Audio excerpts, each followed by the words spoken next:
Hi guys, a very good afternoon. I hope that you guys are well. And practices NCA में चल रही है, क्या हो रहा है मैचेस के बारे में बात, प्रैक्टिस मैच बहुत सारी चीजें चल रही है। और हमने देखा कि the entire team went to the ground. हमने देखा अलग अलग बॉलर्स को, बैटर्स को प्रैक्टिस करते हुए, हमने करण केसी को प्रैक्टिस करते हुए देखा। सो वी सॉ कि हाँ भाई, बातचीत जो है, जो प्रैक्टिस सेशंस हैं वो शुरू हो गया। तो डे 1 किक्ड ऑफ वेल, लेकिन ये जो 2 हफ्ते का पूरा प्लान है, 14 डेज, उसके बारे में थोड़ी सी बात कर लेते हैं। और थोड़ी सी बात कर लेते हैं आपके रोहित पटेल, दीपेंद्र सिंह आयरी एंड संदीप लमेशाने। ये 3 यहां पर नहीं दिख रहे हैं। How soon are we expecting them, और हम उनको नहीं एक्सपेक्ट कर रहे हैं बिकॉज हमने देखा कि वो नहीं आए हैं, वो फिलहाल कनाडा में। एंड आई थिंक ये बेहतर भी है, क्योंकि आप देखो NCA, I know it's a world class facility, and यहां पर अगर आप करके आप प्रैक्टिस करोगे यू विल गेट एवरीथिंग। मतलब आपने जरूर फोटो देखी हुई कुशल बुटेल की स्विमिंग पूल में। सो इट लुक्स लाइक कि आप ट्रेनिंग भी कर रहे हो, आप you are taking good time for your body as well, आप रेस्ट भी कर रहे हो, और हो सकता है अपने कोर स्ट्रेंथनिंग के लिए अपनी स्विमिंग को भी रिजीम में डाल रहे हो। सो इट्स गुड कि आपके पास जो फैसिलिटीज हैं उसको आप यूटिलाइज कर रहे हो। बट क्या नेक्स्ट 14 डेज तक यही होने वाला है? दैट्स अ बिग क्वेश्चन कि क्या इसके आगे कुछ प्लान्स हैं? क्या फर्स्ट, सेकंड, थर्ड डे के लिए आप अपनी बॉडी को वार्म कर रहे हो कि चलो भाई ठीक है, थोड़ी प्रैक्टिस, थोड़ी पर्टिकुलर शॉट्स पे, जैसे मैंने पिछली वीडियो में बात की थी कि जितने भी प्लेयर्स हैं वो अपनी, जैसे बॉलर्स हैं वो अपनी पर्टिकुलर बॉल की प्रैक्टिस करेंगे, बैटर्स हैं वो अपने पर्टिकुलर शॉट्स की उसको स्ट्रेंथन करेंगे। हम देख रहे हैं कुशल काफी टाइम से आउट ऑफ फॉर्म है, तो मे बी जितने बैटर्स हैं, जितने लोग हैं, जो पर्टिकुलर उस पर आप काम करोगे फाइन, बट क्या ये 14 दिन तक चलता रहेगा? और दूसरी तरफ जो संदीप, दीपेंद्र और रोहित नहीं आए हैं, व्हाट अबाउट देम? अब देखो, उनके ना आने को मैं कहीं ना कहीं सपोर्ट करता हूं। सपोर्ट इसलिए करता हूं बिकॉज आप ऑलरेडी कनाडा में थे, आप कनाडा में लीग खेल रहे थे। माना कि रोहित को मैचेस नहीं मिले, लेकिन रोहित को प्रैक्टिस रेगुलर मिल रही है, रोहित को वहां के पिच के बारे में आइडिया रेगुलर है। हाँ, वो मैच में नहीं हो रहा था, बट आप उसके अलावा you are around, you are practicing, आप नेट्स में खेल रहे हो। आई नो कि नेट्स पिच और मेन पिच में फर्क होता है, लेकिन आपको फिर भी पता रहता है कि क्या होने वाला, क्या एक्सपेक्ट करने वाला। हम सबको पता है कि वहां बाउंस कितना अनइवन होता है, हम सबको पता है कि वहां के पिच और इंडिया के बीच फर्क है। सो जो आपके 3 मेन प्लेयर्स हैं वो अगर ऑलरेडी वहां पहुंचे हुए हैं और अगर उनको वीजा इशू नहीं है, तो आपको कोई इशू नहीं, आप बेहतर उसी जगह पर रहिए, वहीं प्रैक्टिस कीजिए। Let you team practice at the other place जहां पर वो लोग पहुंचे हुए हैं, और इसके बाद जब जाएंगे आप उनको हेल्प करना, बिकॉज ऑब्वियसली आप अपने CWC लीग 2 से कुछ दिन पहले, ये जो आई थिंक 5 मैच, राइट, उससे कुछ दिन पहले जब आप वहां पहुंचोगे, सो यू लाइक कि हाँ भाई हम ठीक है, मतलब हमें पता है क्या है कैसे है, तो इन 4-5 मैचेस में आप अपना थोड़ा सा वो क्लियर रहोगे। लेकिन अब वीजा से मुझे याद आया, क्योंकि वीजा की बात की, तो मैक्स T10 के बारे में हम वेट कर रहे थे कि भाई कैरेबियन में लीग है, थोड़ा सा वो भी अगर खेल लेंगे, तो उसके बारे में निकल कर आया कि यहाँ वहां भी कोई वीजा इशू हो गया, तो अब वहां भी नहीं जा रहे हो। सो ठीक है, अब क्लियर कट रखते हैं। आपको सितंबर में आपको मैचेस, इंपॉर्टेंट मैचेस खेलने हैं, उसके पहले आपके कुछ प्लेयर्स वहीं रुक गए, उनके पास अच्छा खासा टाइम है, 1 महीने से ज्यादा का टाइम है। आई होप कि उसको पूरी तरह से यूटिलाइज किया जाए। दूसरी तरफ आपकी टीम जो है वो यहां से कनाडा ही जाएगी मोस्ट प्रोबेबली, लेकिन यहां पर जो आप 13 डेज हो, उस 13 डेज में क्या कर रहे हो? प्रैक्टिस मैचेस के बारे में बहुत सारी बात हो रही है। तो प्रैक्टिस मैचेस के बारे में फिलहाल जो रिपोर्ट्स हैं, जो बातचीत है, वो यही है कि इंटरनली तो मैचेस होंगे, लेकिन एज सच कोई टीम नहीं आ रही है, कोई इंडिया ए ऐसा कुछ नहीं है। देखो, बहुत सारे रीजंस हैं। पहली बात यह है कि अगर आप इंडिया ए से मैचेस करवाने हैं, तो आपको यह भी देखना होगा भाई कि इंडिया ए का शेड्यूल क्या है। क्या इंडिया ए का शेड्यूल फ्री है? आपको अगर किसी स्टेट टीम से कराना, क्या उनका फ्री है? क्योंकि उनकी दुलीप ट्रॉफी शुरू होने वाली है। अब अगर उनकी दुलीप ट्रॉफी शुरू होने वाली है, तो क्या वो मैचेस के लिए अवेलेबल होंगे पहले?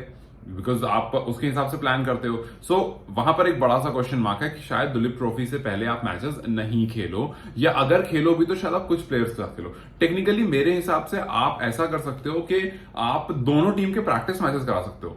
भाई वो आपकी दुलीप ट्रॉफी की प्रैक्टिस भी हो जाएगी, और आपकी यहां जो टीम ऑलरेडी पहुंची हुई है उसको, मतलब आपको अलग से कोई इन्विटेशन नहीं देना, आपको अलग से कुछ नहीं करना। जो टीम ऑलरेडी पहुंची हुई है उसको आप प्रैक्टिस मैच, ये नहीं कह रहा हूं कि उसको कहीं टेलीकास्ट कराओ, कुछ ठीक है, मतलब हाँ आप स्कोर्स वगैरह हमें बता दो, हमें उसके विजुअल्स दिखा दो, हमें पता चल जाए क्या चल रहा है क्या नहीं चल रहा। बट अगर टीम के पर्सपेक्टिव, अगर मैं अपने पर्सपेक्टिव से बात ना करूं, फैंस के पर्सपेक्टिव से बात ना करूं, सिर्फ टीम की पर्सपेक्टिव से बात करूं, तो आई थिंक 2-3 दिन आपकी ये प्रैक्टिस जैसी चल रही है वैसी चलनी चाहिए। आप अपना बॉडी पूरी वार्म हो जाएगी, आप यहां से रेडी हो जाओगे कि हाँ जी चलो, फिर उसके बाद आप बीच में 1-2 प्रैक्टिस मैचेस दे सकते हो। आप उन प्रैक्टिस मैचेस में जब खेलोगे, then again you will get to know कि नहीं यार यहाँ पर ऐसा, and then you will again start practicing जो आपके बचे हुए दिन होंगे. So training for some days, then practice matches, then again training for some days. मुझे लगता है ये 12 दिन का शेड्यूल अच्छा होगा. अभी तक शेड्यूल के पर्टिकुलर हमारे पास लिस्ट नहीं है कि भाई किस तरह से होगा, क्या होगा, कैसे होगा, मतलब उस पर हमारा कोई अपडेट नहीं है. सिंस हमारा अपडेट नहीं है तो हम ये एक्सपेक्ट करके चल रहे हैं कि मैचेस के बारे में जरूर बात की होगी कोच ने. क्योंकि देखो हमने देखा मॉन्टे डेसाई पहुंच गए वहां. मॉन्टे डेसाई वहां पहुंचने के बाद टीम को इकट्ठा करके, टीम से बातचीत करके, टीम की ट्रेनिंग वगैरह उन्होंने स्टार्ट करा दी है. लेकिन इन सब के बीच में अब क्या उन्होंने प्रैक्टिस मैचेस अरेंज कराए हैं, नहीं कराए हैं, जीरो इंडिकेशन. अभी तक कहीं कुछ नहीं पता है. तो लेट्स जस्ट होप के यहां जाकर हमें कुछ प्रैक्टिस मैचेस मिले, सो दैट जब हम कनाडा जाएं तो हम मेंटली, फिजिकली और प्रैक्टिकली हर तरह से हम रेडी रहें कि हाँ भाई हम प्रैक्टिस वगैरह करके आगे बढ़े. ठीक है, फैसिलिटीज के बारे में जहां तक बात है, जहां तक आपकी इंडिविजुअल प्रैक्टिस के बारे में बात है, this place is good, this place is obviously good. आप यहाँ पर जो चाहो वो प्रैक्टिस कर सकते हो, जितनी देर चाहो उतनी देर प्रैक्टिस कर सकते हो, कोई लिमिटेशंस नहीं है. और एक ये चीज मैं और चाहूंगा कि यहाँ पर थोड़ा सा ये और हाई डेफिनेशन कोच की डिमांड करें. अगर आपको मे बी फील्डिंग कुछ हाई इंटेंसिटी वाली करनी है, प्रैक्टिस कुछ ऐसा करना है, सो आई वुड से कि ये बीसीसीआई से इस बारे में कहें कि यार हमें ना आप कुछ और लोग दो जो हमें प्रैक्टिस कराएं. मतलब आई नो के कुछ लोग नेपाल से भी गए हैं, लेकिन कुछ यहाँ के भी लोग अगर मिल जाएंगे तो शायद वो थोड़ा सा ज्यादा बेहतर हो जाएगा. So this is what my personal opinion is कि अगर आप यहाँ पर पहुंचे हो तो ऐसा नहीं है कि जैसे कैसा होता है, अगर आपके यहाँ कोई मेहमान आता है, so what do you do, आप उनको बुलाते हो, आप उनको रखते हो, and then you give all kind of respect to them, you give all kind of things that they require. आप उनके पास रहते हो, उनसे बात करते हो, उनको चीजें प्रोवाइड करते हो, आप आसपास ही रहते हो. ऐसा नहीं कि उनको बिठा करके आप चले जाते हो. सो आई होप कि ऐसा ना हो कि नेपाल को एनसीए दे दिया कि हाँ जी ये लो एनसीए और आप खुद चले गए.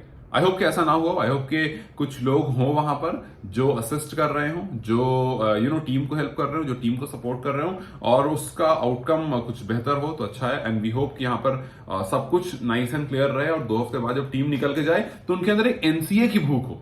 एनसीए की भूख मैं इसलिए कह रहा हूं क्योंकि when you will go back and when you realize कि यार एनसीए होना बहुत जरूरी है, then you will talk to your own team कि यार नहीं यार अब कैन से बोलो कि पहले ना एनसीए तैयार करें.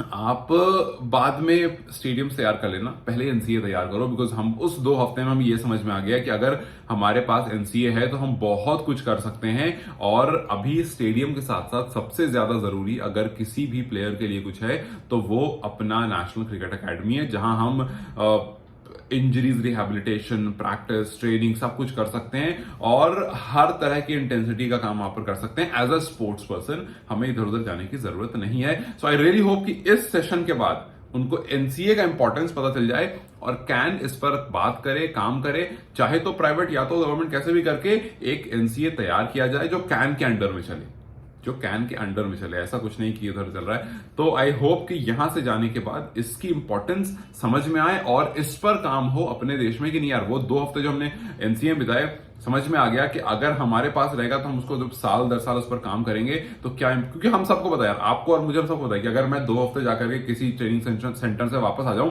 तो ऐसा मैं कुछ चेंज नहीं हो जाऊंगा, मेरे अंदर कुछ बहुत मेजर चेंजेस नहीं आ जाएंगे. हाँ, मेंटालिटी में थोड़ा चेंज होगा, थोड़ा समझ में आएगा कि यार कैसे कैसे और चीजें की जा सकती है, कितनी आसानी से कुछ चीजें की जा सकती है, उससे पहले जिसके लिए काफी मुश्किल हो रही है, तो चीजें समझ में आएगी. कुछ मेजर चेंजेस नहीं होंगे, लेकिन यही काम अगर आप 1 साल 2 साल करोगे तो मेजर चेंजेस दिखेंगे.